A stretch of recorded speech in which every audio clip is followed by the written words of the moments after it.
This is Kayeng. He's 3 years old and cute as a button. In 2011, little Kayeng was seriously injured by a bombie when it exploded in front of his house. He is blind and cannot see. He suffers from constant pain from his injuries. He lives in Boonpheng village with his very large extended family. They all work very hard on their lands to yield about $125 per year, which is barely enough to survive.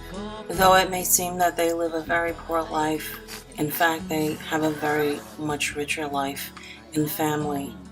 Kayeng is very giving and very sharing. He shares everything he has with everybody at all times. So little Kayeng is like the most adorable child. Talk to him that he told him that America gave to her, give to him. The American people come to Say that again. He's a smart kid. No? I think he's very smart and very loving. Couldn't have happened to a better kid.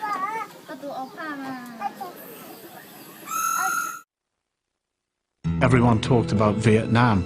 Cambodia came under the spotlight, but Laos, it's almost sometimes as though it never existed. Yet there was a war here, a secret war, one of the biggest bombing campaigns in history. Those on the ground will never forget.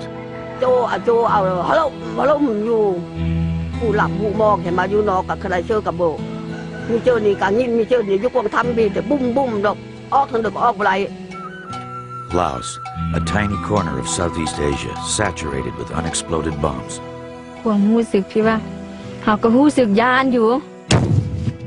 These damn bomblets are going off all over Laos, killing children and peasants. Northern Laos, a land of remote villages where people still live much as they did long ago, gathering their food from the land. But this land that feeds them also holds a hidden danger, which more than 30 years ago fell from the sky.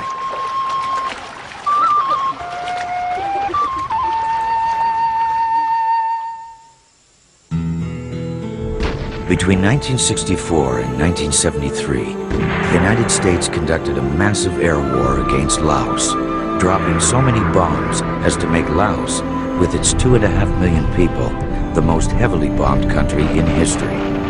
This was a secret war, in violation of the Geneva Accords, and kept secret from Congress and the American people.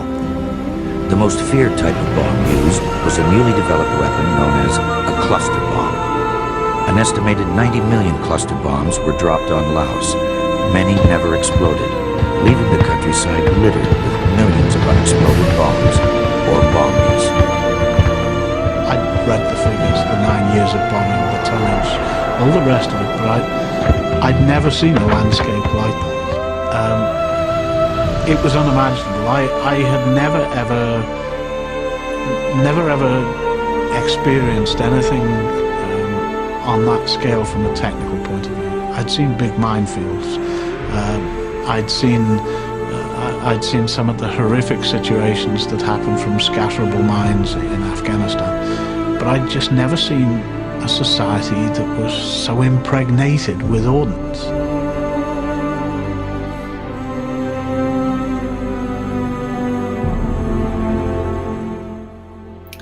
In late November of 2012, give children a choice, paid a visit to the Yang family to find out what happened. Growing up ethnic Hmong, children learn to do chores very early in age, and Kayeng was no different. Every day, he followed his teen uncles to work in the fields. It was a cold morning, and the brothers decided to make a fire so that they can warm themselves. Unbeknownst to them, there was a fire underneath the ground, one that would change. Both boys suffered multiple metal shrapnel cutting into their bodies, but it was not life-threatening, except for Kayeng, who was so small, so close to the fire.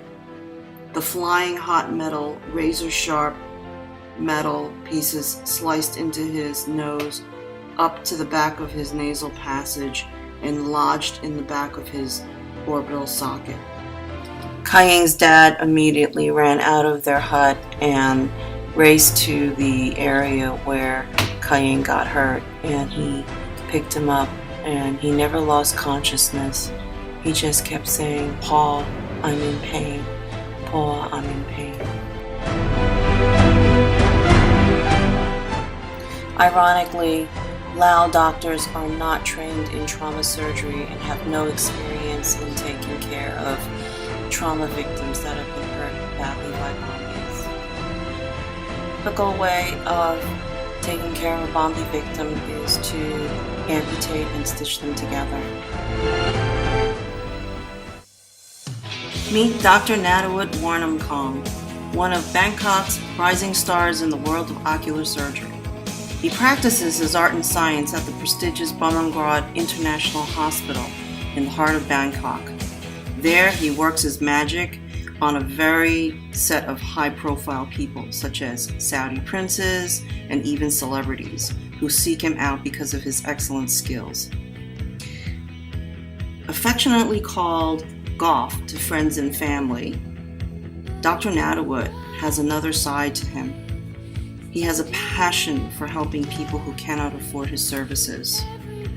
Dr. Nattawut's humanitarian desires would bring him to Laos not only to provide eyesight-saving surgeries, but also to impart knowledge to the rural doctors who cannot afford training at no cost to them.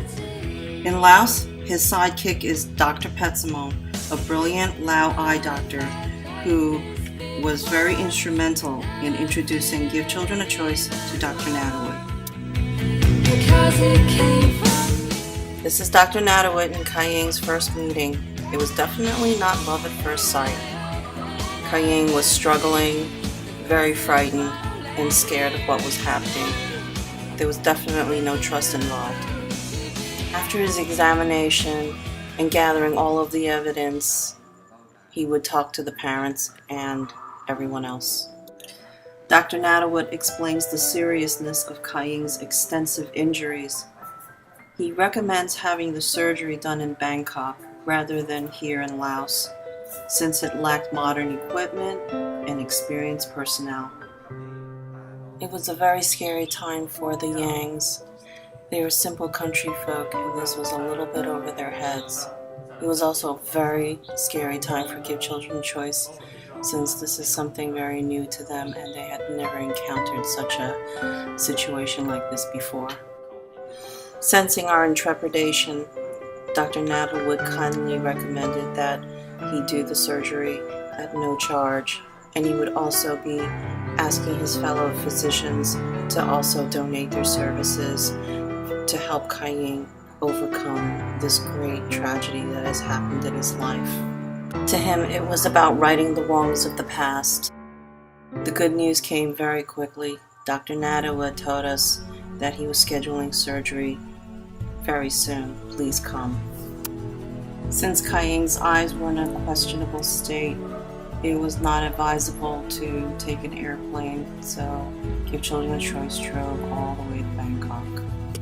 Upon arrival in Bangkok, everyone was amazed at the skyscrapers and the tall buildings and the concrete grounds. It was a major culture shock to Kayeng and his dad, and even Tao Chan.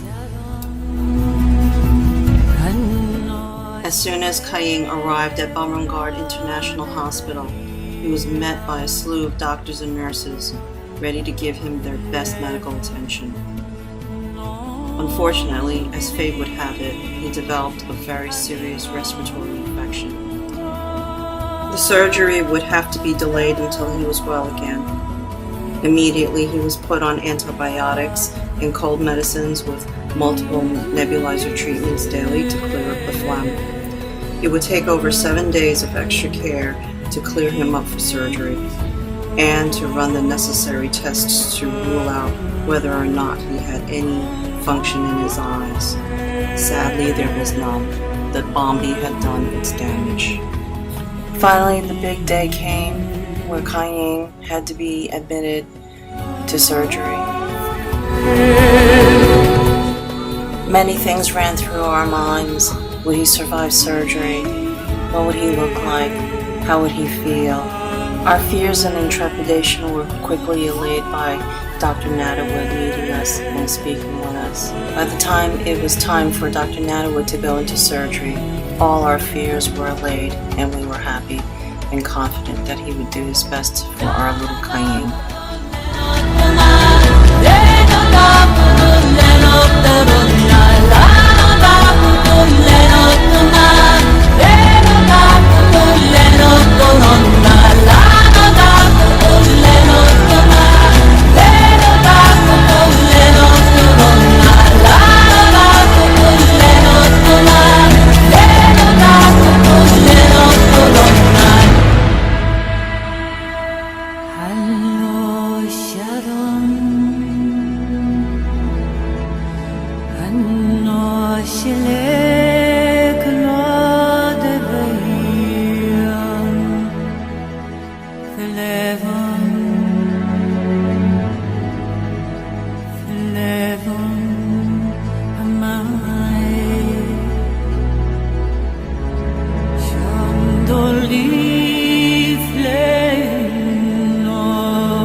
About the framework of the orbit. Oh my goodness. And they have seen the frame body two pieces in the real 3D dimension, something like the real skull. And he asked the company to do this one. And if you see this one, you're gonna see the frame body two pieces in the orbit. And it shows that the direction, like we see, is destroy the nose, the floor of the orbit, and the foreign body is stuck inside. This is like CSI. Yeah, and the foreign body is very dirty, and they have the surrounding of the lesion. They have the pus because but the body of the patient try to kill the foreign body, and they have the thick capsule encapsulated that one. So it's lucky that the pus inside located in the thick capsule that wall off by it not spread to the brain. That is wall off. But when we open that one, you see a lot of pus coming out. So irrigation and remove the whole thing and clean and wash many 10 times to make sure that the foreign body is all gone. And the foreign body, this one, you can see this one. Oh my god! Wow, you could. Oh my god! Yeah, this is the first one, the first small one. Was that from the left eye or the right eye? On the right. Same eye. Yeah. And this is a small particle of middle. Oh, it's middle. Oh my and they gosh. have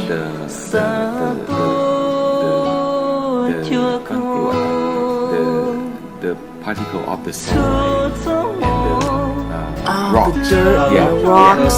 The small rock oh gosh. Soil surrounding this one because it maybe come out from the underground. Oh my. This is. Oh wow! What is that? What is that? The artificial eye. Oh. When the sun sunshine, you can put artificial eye. This is when he sleep. Oh my gosh! This is Oh my gosh. Put this is the person who made the nose. Genius. Oh my gosh.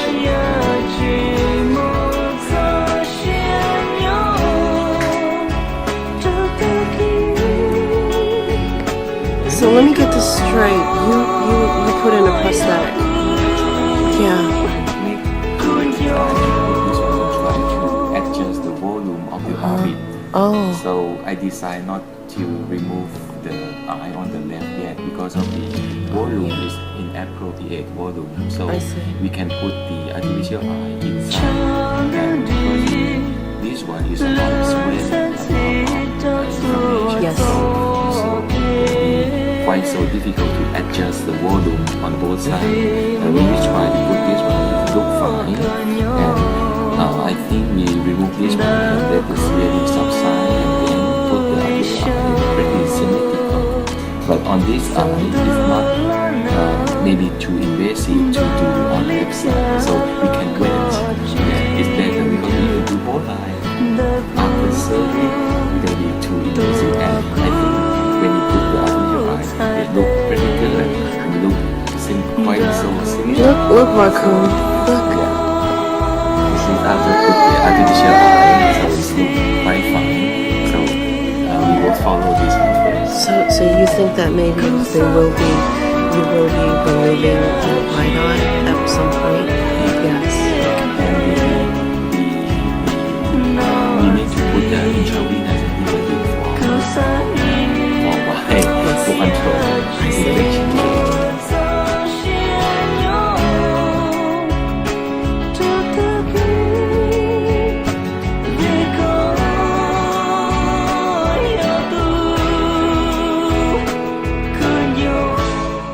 It's hard to imagine that such a flaming, burning, blistering, hot piece of metal can fly into a baby's eyes and face and not kill him instantly.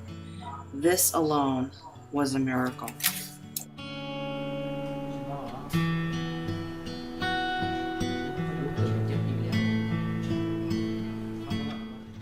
Kayeng is suddenly very quiet, very pensive as he takes it all in. He later tells his father that he needs to bury it so that it will never hurt his mother or his baby sister ever again. One morning, Kayeng says, "Pa, I see the light." The prognosis for Kayeng's recovery is very good, even though he has several more series of surgeries to look forward to. We know now that he has a better future and he's going to be so much more healthier.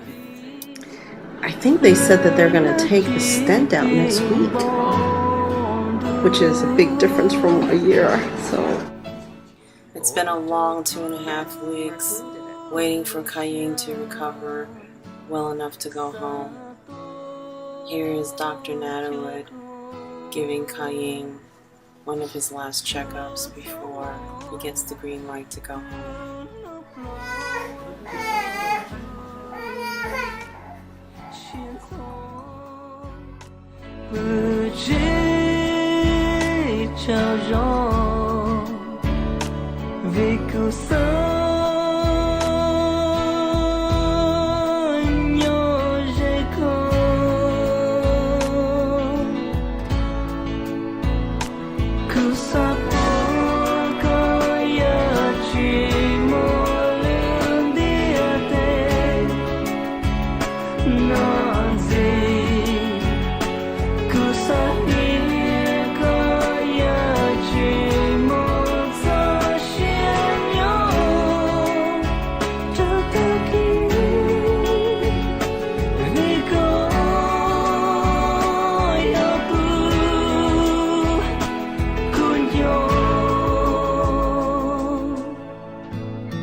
So victim is not only the victim itself, but the people affected by the the accident.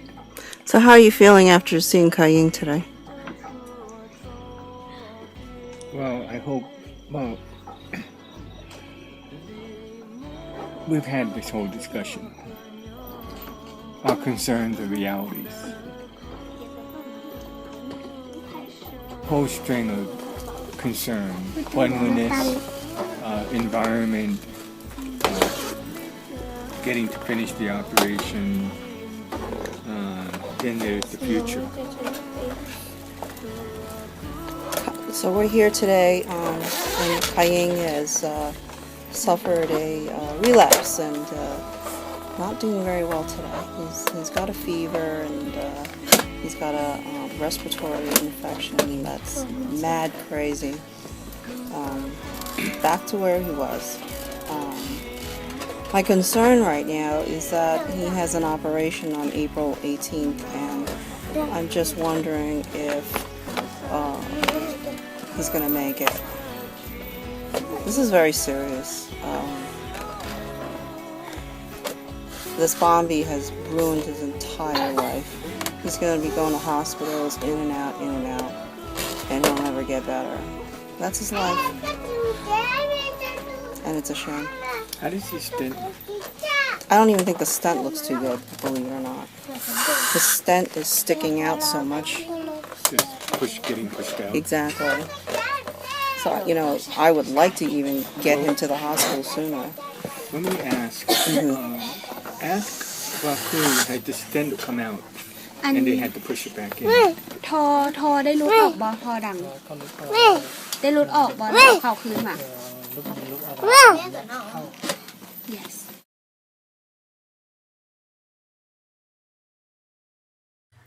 April 18th arrives, and we are back at the Bumrungrad hospital, and Kayeng has his second series to repair his nose. Look at all the cookies and candy that Kayeng got. Wow. Look at that. Wow. He can open up his own store.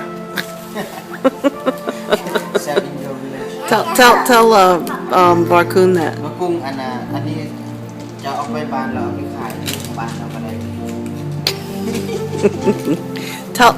Tell Kayeng. จริงเอาขนมไปขายก่อนนะเงินมันใช้โรงเรียนเลย I cannot keep a secret. บอกเอาไปขายบอก 'Cause I know that I feel it. What did he say? It's everywhere inside of me. It's every air I breathe. Say that again. No, I just sell. I eat. I cannot keep a secret. What's he doing?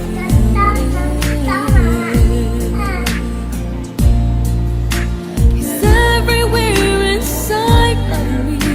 He's every air I breathe. What? I cannot keep a secret. Because of Dr. Nattawut's great kind heart and medical talents, Kayeng's future is in such a better place. He is now going to be going to a very nice school in Thailand that specializes in children with special needs, and he will be visiting Dr. Nattawut from time to time to update on his latest list of surgical needs.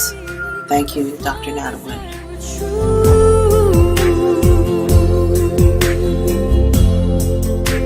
I cannot keep a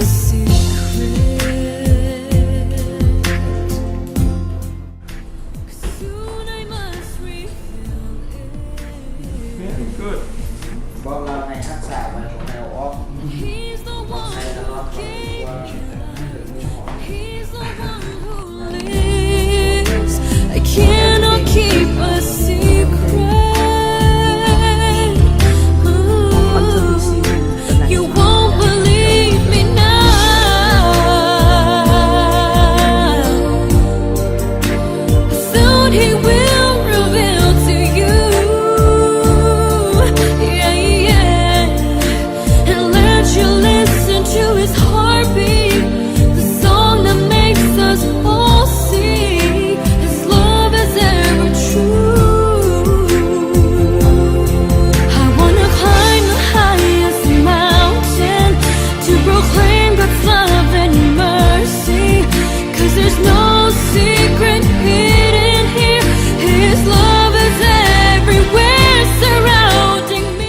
Leaving Bangkok was very, very bittersweet. We had gone through such a rough ride, but meeting so many beautiful people, so many beautiful, caring people who gathered together to help this little boy who was so badly injured by a bombie. It was truly a miracle. As the end of the year comes, and it is the anniversary of Kayeng's meeting with Give Children a Choice and Dr. Nattawut, his life is now forever changed for the better, with new opportunities for him to live a full life. Give Children a Choice has arranged for him and his father to go to a progressive school for the blind in Kayeng, a mountainous resort in northern Thailand, which looks and feels like Seeing Kwang, minus the bombies. There, Kayeng will flourish like the happy child he was meant to be. Yes, miracles do happen, even if you live in the land of bombies.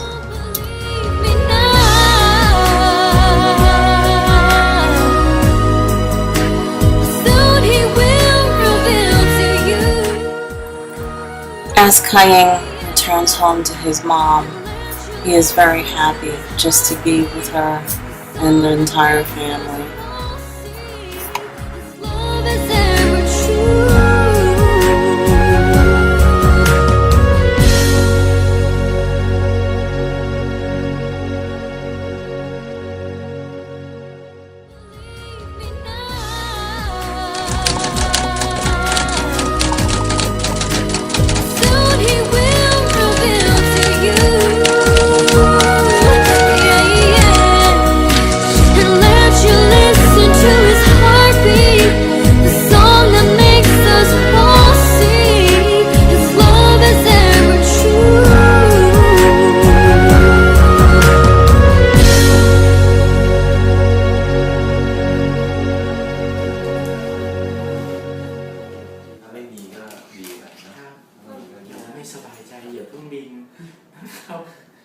No flying? No flying yet. No flying, okay.